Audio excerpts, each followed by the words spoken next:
Hello everyone, Spud here, and in today's video I want to talk with you fine folks about Rising Storm 2 Vietnam. Now, I have to admit, when this game first came in the beta, I had no idea that it was even a thing. I hadn't really been following it at all, and oh no, I wasn't all that impressed with the Orchestra 2, so it wasn't really on my radar. But when the first couple of YouTube videos in this game started coming out and I started really getting interested in it, I tried the beta and ended up dumping 15 hours onto it.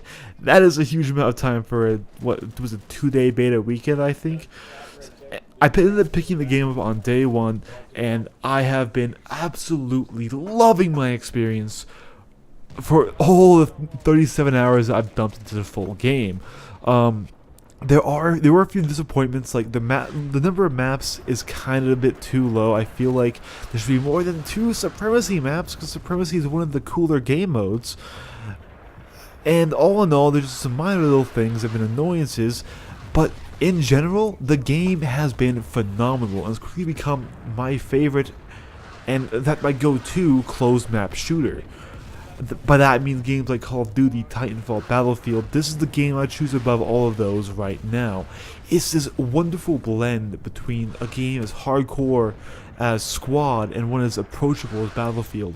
And I think it would actually make a really good tipping point between the two games if one was looking to transfer over from, say, Battlefield to Arma or Squad, because it has that incredibly realistic gunplay and damage model, and it has that heavy emphasis on teamwork and communication, but it does not bog down by a huge logistical backend or by having overly complicated controls. The game still feels and runs naturally, and all in all, it just works incredibly well at creating an immersive Vietnam experience. So I want to go over what this game does well, what does not so well, and just my overall opinion on it and where I think this game should go. Because I will say one thing, I really hope this game goes some places. Let's start off with what the game does well. First thing I have to mention is the audio. Now, you might not hear it so much in this video because it's going to be turned down for me talking, but this game is loud. I mean, holy crap. Gunshots sound massive and booming. Explosions rock your character. All in all, just the game has such a immense soundstage and audio floor that it sounds like you're actually on the front line of Battlefield. I use a Astro Mixamp TR and a Sennheiser headset. This is a Sennheiser HD598CS, just to be specific, which is a very high-end audiophile headset, and this game, in my mind, sounds better than Battlefield 1, which the Battlefield series has always been renowned for its audio, and this game just takes everything to the next level and really sets the stage for your whole experience in the game. Not only that, but then that amazing audio is paired with some actually pretty top-notch visuals. The game is running on the Unreal Engine, which is used in very many games these days, and it looks great. Unfortunately, there are a few wonky things with the graphics, such as some of the running animations, as well as the character models seem a little bit lacking, but everything else, from the environments, the fire and effects, the weapon models, the lighting, is all top-notch and really looks AAA, even though this game is far from AAA. Next, just the immersion that this game has managed to pull off is kind of crazy. There are times, literally times, where like a helicopter flies over, a mortar strike hits me, and I'll be cowering in a trench, laughing and like doing this weird laugh-cry thing, and just praying that I don't get hit by the next stray round or mortar shell. And that is kind of an awesome experience that you don't see in a whole lot of shooters, because the weight of fire that this game can lay down in an area is truly awe-inspiring, and this game definitely gets shock and awe right. Alright, so let's move on to more gameplay related things. The gunplay in this game is top-notch. It's incredibly well done, and you can tell that the team behind this, Tripwire Interactive, they spent a lot of time researching and looking how these guns actually operate and perform, because they nailed it right on the head. The weapons have pretty heavy amounts of recoil, but it always feels right. It pairs good. The animations work. You can see the weapons function. The recoil is believable. Everything just works together and makes this very impressive gunplay experience. Now you pair that with the pretty much hard to argue with weapon balance of everything is incredibly lethal, and you have a really fun experience when it comes to the gunplay and the gunfights. I really don't know how to touch this. The weapon balance is something I really can't understate, since every gun is essentially incredibly lethal.